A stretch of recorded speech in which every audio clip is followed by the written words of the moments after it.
Le Seigneur soit avec vous. Et avec votre esprit. Évangile de Jésus-Christ selon saint Luc.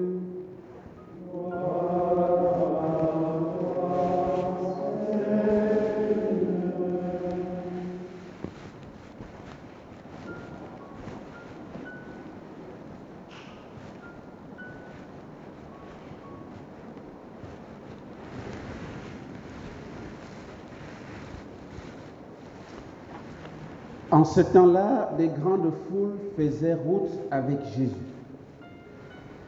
Il se retourna et leur dit, « Si quelqu'un vient à moi, sans me préférer à son père, sa mère, sa femme, ses enfants, ses frères et sœurs, et même à sa propre vie, il ne peut pas être mon disciple.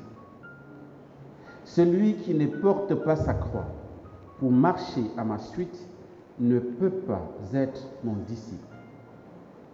Quel est celui d'entre vous qui, voulant bâtir une tour, ne commence par s'asseoir pour calculer la dépense et voir s'il a de quoi aller jusqu'au bout? Car si jamais il pose les fondations et n'est pas capable d'achever, tous ceux qui le verront vont se moquer de lui. Voilà un homme qui a commencé à bâtir et n'a pas été capable d'achever. Et quel est le roi qui, partant en guerre contre un autre roi, ne commence par s'asseoir pour voir s'il peut, avec 10 000 hommes, affronter l'autre qui marche contre lui avec 20 000? S'il ne le peut pas, il envoie, pendant que l'autre est encore loin, une délégation pour demander les conditions de paix. Ainsi donc, celui d'entre vous qui ne renonce pas à tout ce qui lui appartient ne peut pas être mon disciple. Acclamons la parole de Dieu. Alléluia, Alléluia, louange à toi, Seigneur Jésus. Alléluia, Alléluia, louange à toi, Seigneur Jésus. Alléluia, Alléluia, louange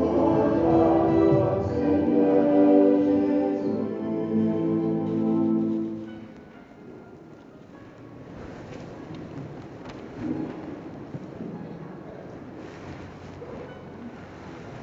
Si je n'étais pas un petit peu fiévreux depuis ce matin, j'allais me balader avec le lectionnaire pour que vous puissiez vénérer la parole de Dieu, mais bon, ça va aller. Alors, qu'est-ce que nous avons? La première lecture nous invite, qui est tirée du livre de la sagesse, nous invite à considérer au moins deux choses. La première, que nous sommes incapables par nous-mêmes d'accéder à la connaissance de Dieu. Ou bien, si vous voulez, aux intentions, à la volonté de Dieu. L'homme est incapable par lui-même. Et on voit que l'auteur essaye de prendre quelques éléments de la philosophie de Platon. Platon qui définissait, en fait, qui disait que le corps est le tombeau de l'âme. C'est ça, hein? Voilà. Et on voit bien, on dit les réflexions des mortels sont incertaines et nos pensées instables, car un corps périssable appesantit notre âme. Mais il va vraiment dans le sens de Platon. On sent une influence platonicienne, n'est-ce pas, dans ce livre de la sagesse, spécialement dans ce passage. Et donc, l'homme par lui-même est incapable de découvrir la volonté de Dieu. Et pour cela, l'homme avait besoin et a toujours besoin de la révélation de Dieu. Dieu qui nous révèle lui-même qu'est-ce qu'il veut faire de toi et de moi. Qu'est-ce qu'il veut faire de nous? Pourquoi il nous a mis sur terre? Bon, bien sûr, on le sait. Il nous a mis sur terre pour la vie éternelle. Bon, nous, on le sait parce qu'on est chrétiens. D'accord? Donc, sinon, on ne serait pas ici. Voilà. On est autour de Jésus ressuscité parce que nous avons découvert qu'avec lui, nous avons l'assurance d'avoir la vie éternelle. C'est pourquoi nous sommes là. Mais l'homme par lui-même ne peut pas y arriver. Et même, à côté de ça, même quand on sait que nous sommes faits pour la vie éternelle, il y a le parcours pour y arriver, puisque nous sommes en pèlerinage vers le ciel, vers la partie céleste. Et nous avons ce qu'on appelle les sous-vocations, entre guillemets. C'est-à-dire, ou bien les vocations intermédiaires qui concourent à la vocation principale qui est celle de la sainteté, donc de la vie éternelle. Nous avons une vocation, et ça c'est unique à tout le monde. Nous sommes tous appelés à devenir des saints, c'est-à-dire à devenir des dieux, des enfants de Dieu, et à partager la gloire de Dieu. Ça c'est la vocation universelle qui est adressée à tout homme. Maintenant, comment j'accomplis, comment je cherche cette vie éternelle, comment je cherche cette sainteté, comment je l'accomplis aujourd'hui, ça passe par des vocations intermédiaires. Certains vont se marier. C'est une vocation. Se marier, c'est une vocation. D'accord? Se consacrer à Dieu, comme nos frères l'ont fait mercredi dernier, c'est une vocation. Devenir prêtre, comme le père Chancel Régis, c'est une vocation. Vous voyez? Donc voilà, mais ce sont des moyens, ce sont des vocations moyens, des vocations qui sont des moyens pour atteindre la vocation véritable, la sainteté. C'est pourquoi si vous n'êtes pas marié, ce n'est pas grave. Si vous n'êtes pas prêtre, ce n'est pas grave. Si vous n'êtes pas consacré, ce n'est pas grave. Le plus grave, c'est de rater la vocation finale et suprême, la sainteté. Si vous ratez ça, vous avez tout raté. Vous voyez? Donc voilà, c'est important de comprendre ça. Donc ça veut dire que l'homme par lui-même ne peut pas découvrir ça. Pour découvrir ça, il faut une autre personne que le livre de la sagesse révèle. Il dit, et qui aurait connu ta volonté si tu n'avais pas donné la sagesse avec grand S, et envoyé d'en haut ton Esprit Saint. C'est l'Esprit Saint qui nous révèle le plan de Dieu sur notre vie. Parce que lui, il sonde, comme dira Saint Paul, il sonde les profondeurs de Dieu. Donc il sait ce que Dieu veut, il sait pourquoi Dieu t'a fait et vers quel chemin il veut que tu suives. Donc le Saint-Esprit seul peut te révéler le plan de Dieu sur toi. C'est clair jusque-là? C'est bon? C'est silence radio là. Ça dort bien. Le Christ est ressuscité. Le Christ est ressuscité. C'est encore mou. Le Christ est ressuscité. Voilà. Alors, rassurez-moi que vous ne dormez pas parce que avec mes lunettes, je vois flou un peu. Voilà. Alors, ça c'est ce que nous enseigne de manière ramassée, c'est ce que nous enseigne la première lecture. Et cette première lecture nous invite à ne pas suivre Dieu n'importe comment. Je dois savoir où est-ce que Dieu me conduit. Qu'est-ce que je fais en suivant Dieu? Je cherche quoi? Je veux quoi? Et ce qui explique que dans l'évangile, Jésus va réagir parce qu'il est suivi par une foule. Il est en train, dans l'évangile selon Luc, à partir du chapitre 9, il monte à Jérusalem, de la Galilée à Jérusalem. Donc, nous sommes au chapitre 14. Il poursuit son chemin. Et il y a une foule de gens qui le suivent. Et Jésus, à un moment donné, va s'arrêter. Il va s'arrêter, il va se tourner vers la foule. C'est ce qui est dit. En ce temps-là, des grandes foules faisaient route avec Jésus. Il se retourna et leur dit. Vous voyez? Parce que Jésus s'est rendu compte, et il y a encore beaucoup parmi nous qui sommes un peu comme ça. Il s'est rendu compte qu'il y a des gens qui le suivent pour le suivre. Parce que j'ai vu mon ami suivre, j'ai dit moi aussi je le suis. J'ai vu mon papa suivre, j'ai dit moi aussi je le suis. Donc voilà, on n'arrive pas. C'est une foultitude qui suit Jésus comme ça, un peu comme des moutons. Bon, vous n'êtes pas des moutons, nous ne sommes pas des moutons. Voilà. Mais en fait, c'est une image pour dire, voilà, on est là, on suit Jésus. Oui, mais je vais où avec lui là? Lui, on a quitté Galilée, on va à Jérusalem, on va faire quoi là-bas? C'est quoi le truc? Je le suis pourquoi? Ouais, Jésus se retourne parce qu'il sent qu'il y a beaucoup qui sont là dans un suivisme béat. Ils ne savent même pas pourquoi ils le suivent. Il se retourne, il dit, les amis, on fait stop là d'abord. Il faut qu'on fasse le tri. Et le tri, ici, va consister à 3 choses. Il y a 3 renoncements à faire si tu veux continuer de me suivre. Parce que vous me suivez comme ça, vous allez où? Vous cherchez quoi? C'est quoi le but de me suivre? Mais il faut que chacun personnellement décide de manière libre de le suivre en tenant compte des exigences qu'il y a derrière. Première exigence, c'est les parents. Est-ce que toi, tu veux me suivre là? Tu es prêt à renoncer à ton père, ta mère, ta femme, tes enfants, tes frères et sœurs, même à toi-même pour me suivre? Première exigence. Lien de parenté. Si vous voulez tous les liens humains, toutes nos relations, machin.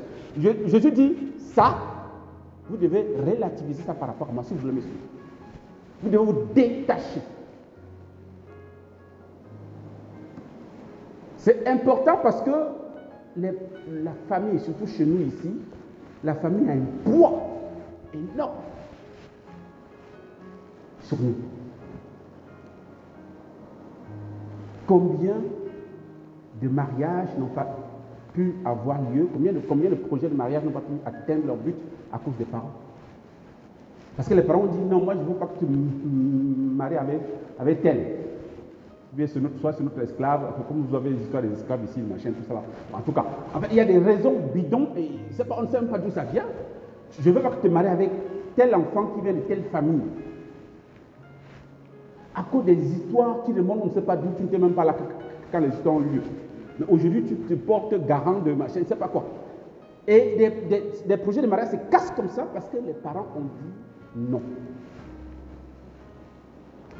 Combien de vocations à la vie consacrée, à la prêtrise ont été brisées à cause des parents? Combien? C'est des tonnes. Moi-même, j'ai failli ne pas me consacrer au Seigneur à cause de mes parents. Mon père m'a dit, de regretter mémoire, il me disait, il m'avait dit, lorsque j'avais partagé mon désir, il me dit, si tu sais que tu es mon fils, il faut sortir de ces choses-là. Autrement dit, si tu persévères, ça veut dire que tu me réunis comme ton père. Vous voyez, c'est une malédiction en fait. C'est une malédiction. Si tu sais que tu es mon fils, que c'est moi qui t'ai mis au monde, tu quittes tes dents. Vous voyez? Donc, il y a plusieurs vocations. Et puis, on peut élargir, on peut aller au niveau professionnel, au niveau de l'orientation des études des enfants. Nous avons nos projets sur nos enfants. Je programme mon premier enfant à devenir médecin. Je programme le deuxième à devenir, je ne sais pas quoi, pilote. Je dis n'importe quoi. Hein. Je programme le troisième à devenir prêtre. Je programme la quatrième à devenir religieuse. Tu es qui, tu es quoi? Même si tu es papa et maman, ce n'est pas toi de programmer. Il faut que vous le sachiez aujourd'hui, chers parents. Vous avez droit de conseil, pas droit de décision sur l'orientation de vos enfants. Jusqu'à 18 ans, bon, bien sûr, ils sont encore à la maison. C'est vous qui décidez. C'est clair, plus ou moins, parce qu'à partir de quand même, certains à 12 ans, 13 ans, 14 ans, l'enfant commence à aimer les chaussures jaunes ou bien je ne sais pas quoi, le machin. Bon, voilà. Il faut quand même aussi comprendre sa sensibilité. Et vous devez être sensible à ça aussi. Il ne faut pas vous l'imposer les chaussures noires alors que l'enfant veut les chaussures jaunes. Bon. Aider l'enfant aussi, tout ça partie de d'éducation. Mais à partir de la majorité, des 18 ans en montant, lorsque l'enfant vous dit, après mon bac, papa, je vais faire les études pour devenir maître cuisinier.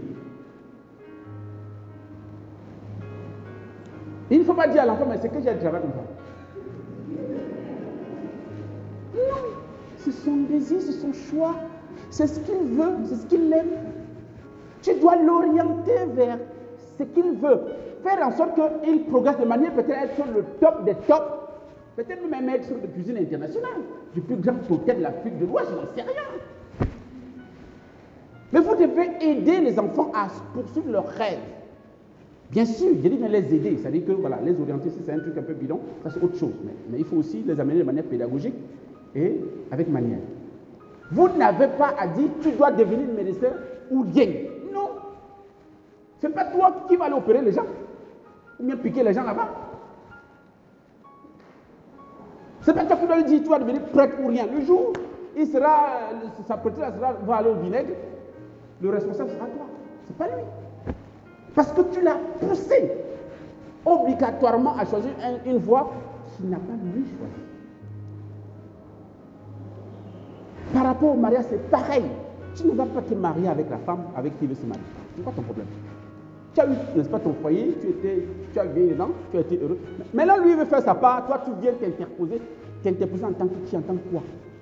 Tu as le droit de conseil, tu peux dire, mon fils, voilà, la fille dont tu vois là, sa famille, machin, tu peux lui donner les détails de ce que tu sais concernant sa famille. Mais c'est à lui de décider, ce n'est pas à toi. Donc s'il dit, papa j'ai compris, maman j'ai compris, mais c'est mon choix, je l'aime, on va se marier, il faut accepter. Donc donnez-lui votre bénédiction. Donc, c'est pourquoi Jésus dit, si quelqu'un veut être mon disciple, si la personne n'est pas capable de renoncer à son père, à sa mère et tout ça, tu ne peux pas être mon disciple. Il dit, tu ne peux pas être. Et il faut comprendre disciple ici, en français facile, ça veut dire chrétien. À partir du moment où tu mets la parole de tes parents au-dessus de la parole de Dieu, Dieu n'a plus d'autorité sur toi. Tu cesses d'être chrétien. Selon le Christ, c'est pas moi qui dis. Donc il faudrait qu'on revoie notre relation. Le degré d'autorité que les parents exercent sur nous. Est-ce que aussi les parents exercent sur les enfants? Et il faut que nous changions notre posture. Il faut que nous convertissions par rapport à ça. Donc ça, c'est la première exigence. Renoncement à la famille. En fait, pas renoncement, oui, renoncement dans le sens de mettre la famille au-dessus de Dieu. Y compris soi-même, tes propres projets. Le Seigneur, tu sens bien que le Seigneur t'appelle peut-être à te consacrer à Dieu, à lui. Mais toi aussi, tu veux aussi le mariage. Bon, tu sens que le Seigneur t'appelle à te consacrer à lui quand même. Mais, Seigneur, moi, je veux le mariage.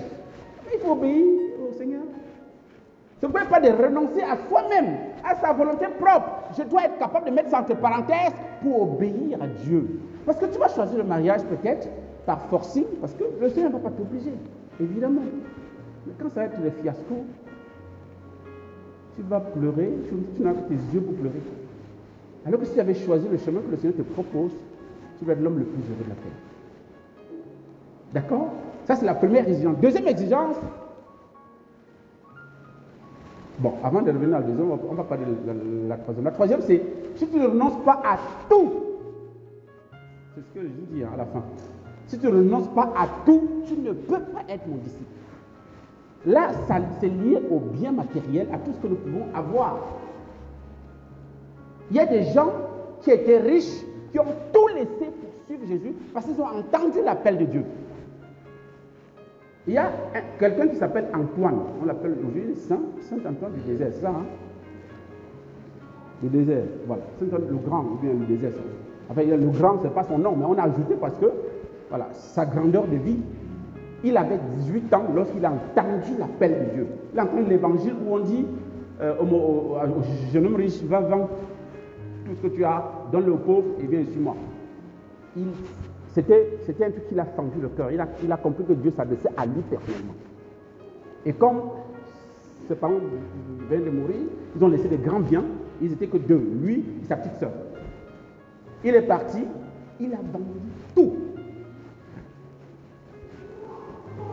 Bon, je fais vite parce qu'il y a plusieurs étapes. Mais en tout cas, il a vendu tout. Au final, il a partagé. Il a remis la part de sa sœur, ce qu'il a vendu, il a remis ça aux sœurs, à un couvent de sœurs. Il a demandé à sa sœur de partir parce qu'elle était encore jeune, petite, donc pour étudier. Il a remis une bonne somme d'argent pour qu'on s'occupe de sa sœur jusqu'au bout. Lui m'a pris ses pieds, à 18 ans, il est parti au désert.